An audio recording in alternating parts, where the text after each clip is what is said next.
السلام عليكم ورحمة الله وبركاته. معاكم أحمد. إن شاء الله هنتكلم في السلسلة دي عن مواقع الأفلييت بروجرامينج. إيه معنى الأفلييت؟ الأفلييت هو التسويق بالعمولة. طيب إيه هو التسويق بالعمولة؟ هو مثلا إن شخص يكون معاه منتجات، وإنت بتسوق له المنتجات دي وبتاخد مقابل البيعة الواحدة، مقابلها بتاخد عمولة.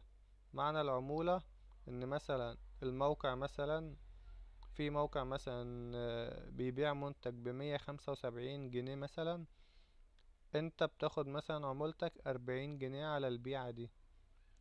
زي مثلا موقع تاجر اللي انا فاتحه ده من احسن المواقع او المواقع اللي انا اتعاملت معاها في موضوع الافلييت ده. طيب ممكن نشوف الموقع بيتعامل ازاي. اول حاجة، انت لو مش عامل ايميل عليه او اكونت عليه، بتسجل ايميل وبتدخل عادي خالص. طيب هنا الموقع، بتنزل تحت شوية، في منتجات مختارة. المنتجات دي هو اللي بيختارها لك ان انت تسوق لها، وهنتكلم ان شاء الله عن موضوع التسويق ده بعدين، ازاي تسوق وكده. تمام. ده مثلا منتجات بيقولك ان هي وصلت حديثا، يعني لسه منتجات جديدة لسه واصلة الموقع. تمام. في هنا جميع المنتجات. في حاجات تانية برضو انت ممكن تختار من عن طريق الفئات دي. تضغط هنا، في بقى الكترونيات، في حاجات بانواعها مثلا سماعات، حوامل، كابل، اضاءة، اكسسوارات. في حاجات كتير هنا ممكن تختار على حسب المنتج اللي انت عايز تسوقله. في هنا برضو ملابس، في ملابس حريمي، في ملابس رجالي بجميع الانواع طبعا، في اكسسوارات وفي احذية، وفي ملابس اطفال، وفي حاجات للجمال. في برضو منتجات للمنزل. في حاجة مثلا هنا العروض بتاعة المنزل، الديكور، الأدوات المنزلية، أدوات التخزين، المنسوجات، أدوات المائدة، منتجات التنظيف. كل دي حاجات انت ممكن تسوق لها. طبعا داخل كل حاجة من دول بيبقى فيه المنتجات اللي انت عايز تسوق لها. طيب تعالى مثلا نختار منتج مثلا من اللي موجودين هنا، وليكن مثلا الدفاية دي، بما اننا داخلين على الشتاء وكده. طيب الدفاية دي هنا بيقولك دفاية صغيرة هاندي هيتر، ده اسم المنتج يعني، ده كود المنتج اللي في الموقع. في هنا السعر بتاع المنتج، السعر هنا 270 جنيه مصري. والربح اللي هو الربح بتاعك اللي انت هتسوق، يعني انت هتسوق المنتج ده ب270. من ال270 جنيه دول انت هتاخد 40 جنيه لما العميل يشتري قطعة واحدة. طبعا انت ممكن العميل يطلب 2 و3 على حسب اللي انت هتسوق له، على حسب الطلب اللي هيجيلك. تمام. في هنا صور الدفاية اهي، دي صورة مثلا، ممكن تضغط هنا، دي صورة تانية. طبعا انت بتوري العميل الصور ديت عشان يعرف يختار او يشوف المنتج كويس. تمام. كل دي صور انت بتوريها للعميل.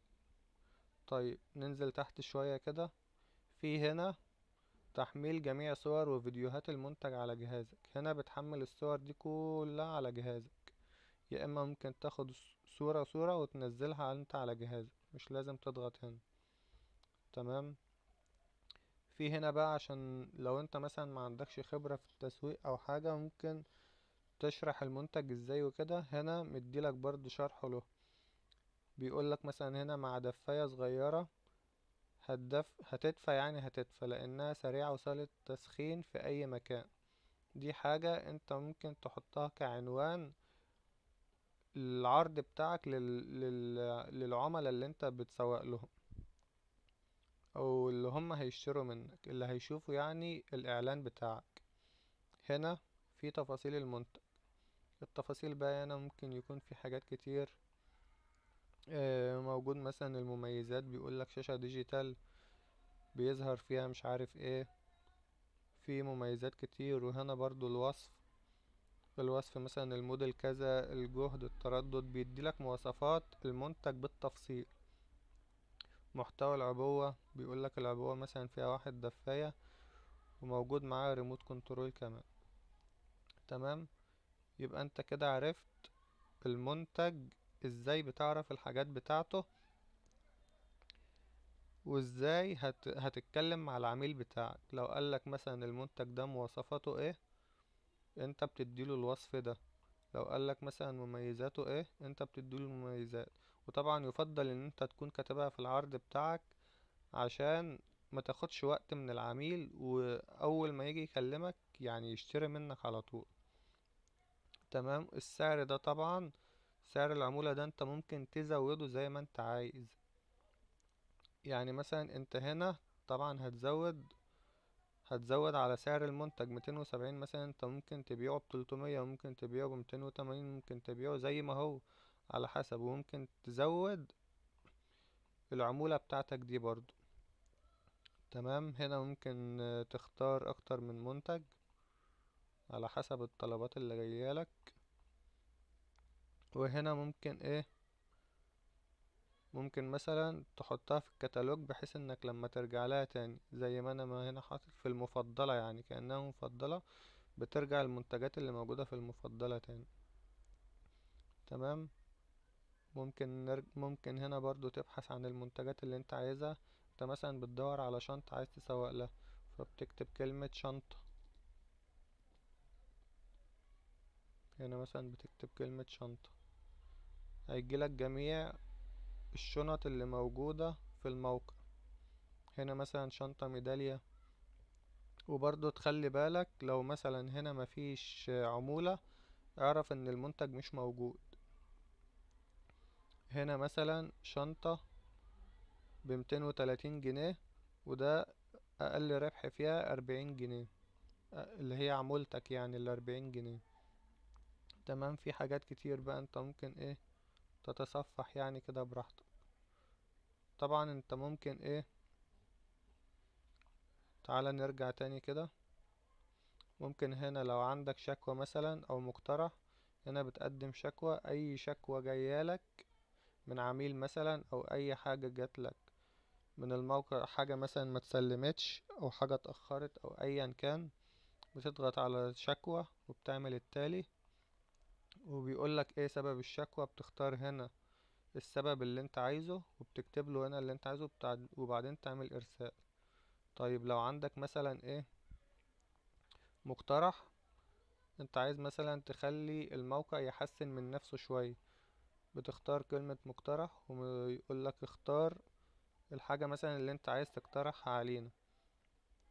مستوى مثلا الخدمة، مستوى خدمة الشحن، عندهم مثلا مشاكل في الشحن، عندهم مشاكل في المنتجات، مستوى مثلا اللايف شات والكلام ده. وبتكتب له هنا التفاصيل او الرسالة اللي انت عايز تديها له. طبعا هنا في خدمة عملاء في الموقع تقريبا شغالة من الساعة 8 الصبح او 9 الصبح لحد تقريبا الساعة 8 بالليل. بتدخل تكلمهم شات عادي، تبعت لهم اللي انت عايزه او الطلب اللي انت عايزه، وهم بيردوا عليك في الميعاد اللي هم بيكونوا فاتحين فيه. طيب نكمل شرح الموقع. في هنا برضو ملاحظات الشحن. هنا الشحن ممكن مثلا تختار مراحل تغيير الطلب على الموقع بعد تسجيله. هنا لما يقولك تم استلام الطلب، يعني الموقع استلم الطلب اللي انت اديتهوله. انت مثلا عميل جه قالك عايز شنطة، انت رحت سجلت في الموقع وقلت لهم الشنطة دي انا عايزها للعميل في المكان الفلاني. طبعا بتكتب البيانات وكل ده هنشوفه مع بعض. تاني حاجة لما يقولك تم تعليق الطلب، انت بقى اقرأ الحاجات دي وهتبقى فاهم هو بيعمل ايه. تم تأكيد الطلب معناه ان هو اتصل على العميل والعميل أكد الطلب. هنا بقى لما يقولك في انتظار شركة الشحن، يعني الحاجة شركة الشحن هتروح تاخدها وتوصلها. لما يقولك قيد التوصيل، يعني هو دلوقتي في الطريق بيوصل للعميل. هنا لما يقولك تعليق التوصيل، معناه ان يتم تعليق الطلب في عدة حالات، وهي عدم رد العميل على مكالمات مندوب شركة الشحن. يعني قبل ما شركة الشحن تطلع للعميل، ان هي توصل له المنتج. طبعا شركة الشحن بتتصل على العميل الاول، لو ما ردش بيوقفوا الحاجة دي. لو رد وقال لهم ماشي هاتوها، طبعا بيبعتوها له على طول. لو قالك مثلا الغاء او رفض الطلب، في حالة قام العميل برفض الطلب أو إلغائه لأي سبب يتم تغيير حالة الطلب إلى تم الرفض. يعني لو العميل قال أنا مش عايز لو مش عايز الطلب، هما بيتصلوا عليه، انت طبعا بتكون سايب رقم تليفون العميل. لو قال لهم أنا مش عايزه فبيعملوا لك على الطلب بتاعه إنه تم الرفض. لو العميل استلم الطلب بيقول لك تم التوصيل. هو بيوضح هنا، هو يظهر ربح الطلب في خانة الربح، يعني بتظهر العمولة بتاعتك. وده بيكون من خلال من 6 ل 12 ساعة على الأكثر من استلام العميل، ويصبح قابل للصرف خلال 24 ساعة من تاريخ الاستلام. طبعا هنا بيوضح لك جدول أسعار الشحن. عندهم مثلا الشحن 30 جنيه للقاهرة والجيزة واسكندرية، 40 جنيه لسوهاج وقنا والبحر الأحمر والغردقة وأسيوط والفيوم والعين السخنة وأسوان والساحل الشمالي والأقصر ومطروح وادي النطرون والمنيا. في هنا المحافظات دي بيوصلوا ب40 جنيه ليها، زي البحيرة الدقهلية الشرقية الغربية القليوبية الإسماعيلية السويس المنوفية دمياط بني سويف طنطا العاشر من رمضان المحلة الكبرى كفر الشيخ بورسعيد. كل دي بيوصلوا لها ب40 جنيه. طبعا الأسعار دي ممكن تتغير من وقت للتاني، وساعات بيعملوا عروض برضو أحسن من دي كمان، لكن هم أسعارهم كويسة بالنسبة للشحن.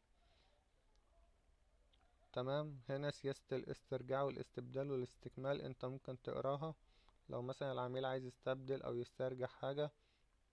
هنا مثلا بتشوف طلبات الصرف وسحب الارباح. طبعا سحب الارباح بيكون عن طريق فودافون كاش او اتصالات كاش او اورنج او وي او محفظة بنكية او عن طريق تحويل بنكي بحد ادنى، يعني اقل حاجة 3000 جنيه. تمام. هو طبعا لو انت مثلا عملت اوردر وراح للعميل وانت عمولتك فيه 30 جنيه، وجيت قلت لهم انا عايز ال30 جنيه، طبعا كل ده عن طريق الموقع من هنا بيحولوهولك في خلال 24 ساعة، يعني ملهمش حد ادنى ولا حد اقصى.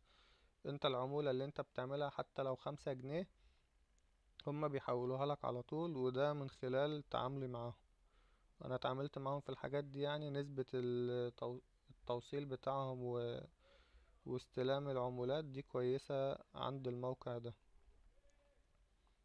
تمام. انت بقى ممكن تستكشف الموقع وتشوف المنتجات والحاجات دي، وان شاء الله لو في حاجة ناقصة او حاجة ممكن اعمل لها جزء تاني، بحيث ان احنا نستكمل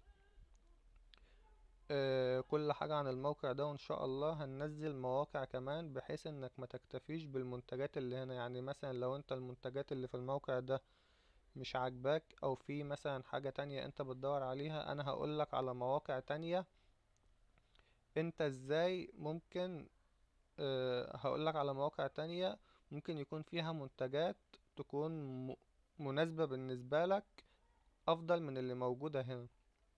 وممكن تشكل مثلا، ممكن تاخد من الموقع ده منتجات معينة، من الموقع التاني منتجات معينة، وهكذا يعني. تمام. ده ان شاء الله ده كده الشرح اللي احنا قلناه النهاردة. وان شاء الله ممكن يبقى فيه جزء تاني ازاي تستلم الارباح بتاعتك، والحاجات دي كلها نشرحها في جزء تاني، بس عشان الفيديو ما يطولش ان شاء الله استناكم في الفيديو التاني، ومع السلامة.